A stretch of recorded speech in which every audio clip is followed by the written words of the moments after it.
Good afternoon, ladies and gentlemen. Lounging with Lisa, the video series that has me lounging while coming at you with thoughts of the day. I switched locations to make this video, and it might have been a big mistake. This is better. It's just more natural for me, and I feel like I'm in my little cubby hole here. I'm dropping in just to touch base. I think I'm done with work, but I could be wrong. And will more than likely spring into action and start working on the game, since I didn't get a birthday for this month, but I did have a lot of people let me know when their birthdays were and stuff, so that's good. Thanks for doing that. I think we'll just go ahead with the May 19th celebration, or I could do a rerun or something. One of those two. I'm pretty sure I'm going to do the May 19th. Depends on my schedule. Janet's, the main gift, I guess you'd say, for the 1,000 Laundry Giveaway, arrived today, so I'm going to get down there at some point tomorrow to deliver everything. And she has agreed to be interviewed. Although she doesn't know if she'll be that inspiring. But I find her to be inspiring, ladies and gentlemen. I don't want to spoil it for you, but I'll just kind of go over the basics so you know why I find her to be inspiring. She was in a hideous accident in 2010. I believe that was when it was. It was terrible. A lot of weird things happened to her. Let's just say that car accident. And because I want her to tell you, she really wasn't expected to live, and she has a spinal cord injury, so they were really iffy about her ability to be able to maneuver after she healed. And she has done a tremendous recovery, and she gets around really well, I think, considering. And she always, to me anyway, whenever I saw her or heard about her, she had a good attitude and didn't complain and go on and gripe or anything. And so I think she's inspirational. And so she has agreed to let me interview her for a video tomorrow at some point. So whenever I take her things to her. And I dropped off the organic neighbor stuff yesterday after my police meeting.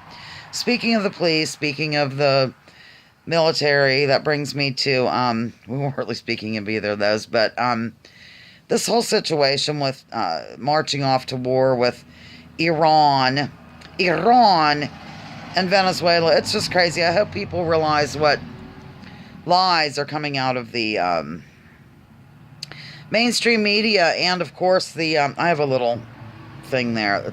I got injured, and that's why that's there.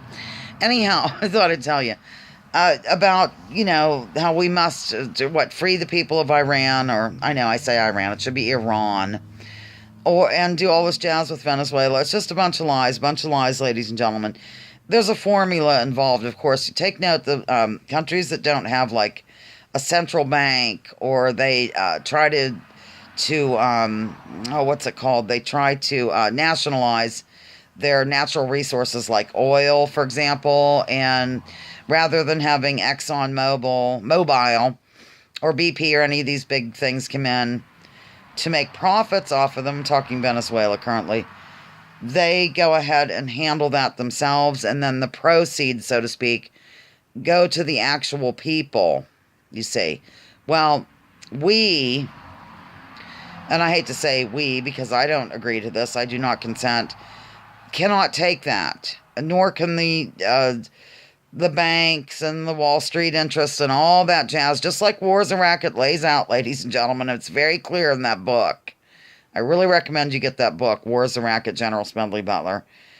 That's why we march into these places and freak out and overturn their governments and put in our own puppets and things like that. It's really disgusting and awful, and I just hope people are aware of the fact that, honestly, I just can't imagine anybody would still watch the mainstream media. It floors me to think that is still unfolding.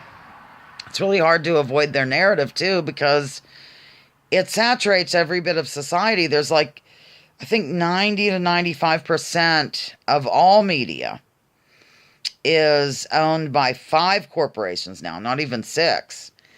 So it's sort of hard to avoid that even in casual conversation. People will be going on about whatever, and I have no clue what they're talking about because I avoid this constant barrage of insanity and lies coming out of the mainstream. So I try to avoid following the talking points of the corporate imperialist media. Wow. Okay. I forgot to throw in the word elite media as well. So, I guess that's all, ladies and gentlemen, on that note. I kind of strayed off, didn't I? One moment.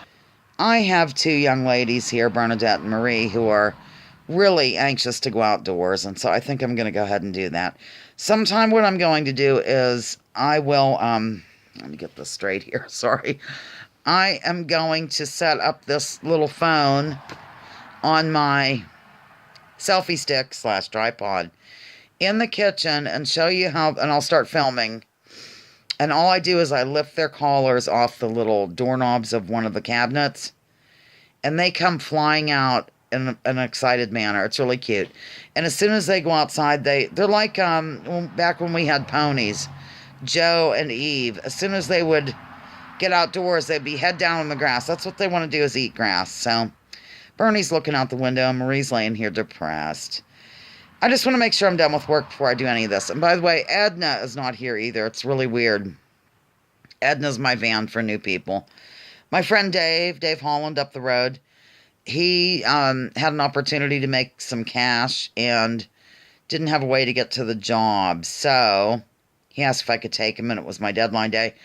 And I said, just take Edna. And so he walked down. He just lives not even a mile up the road. And off she went. It's really weird to watch Edna drive away. How very exciting. Maybe I should have made a film of it, or a feature film or something. Okay, I am done. I'd threatened to be done earlier, but I still bloviated. Lounging with Lisa, the video series that has me lounging while coming at you with thoughts of the day. You can tell I'm old now because of my neck. Join me, join others. Drop your political identities. Let's focus on issues. Leave labels at the door. Research before you judge. And remember, war is a racket. Don't take my word for it. I don't need to look. Check out, I just do, to see if it's in the frame, General Smedley Butler and what he had to say. And I mean it, ladies and gentlemen. Check this out, because he really explains why we do things. And he says it, you know, kind of like I did earlier, but in a different way from the 1930s. Yeah. Okay. I believe that is all. I'm lingering. Is there anything else I wanted to say? Let me think. I think that's all. So I will talk to you later. Like I said, it's either going to be May 19th trivia or some sort of rerun I can pull together. Okay? There you have it. It depends on how much time I have to do things. How much time I have to dedicate to this. Oh, dear. Okay, bye. Live for you. Let's go to 8 minutes.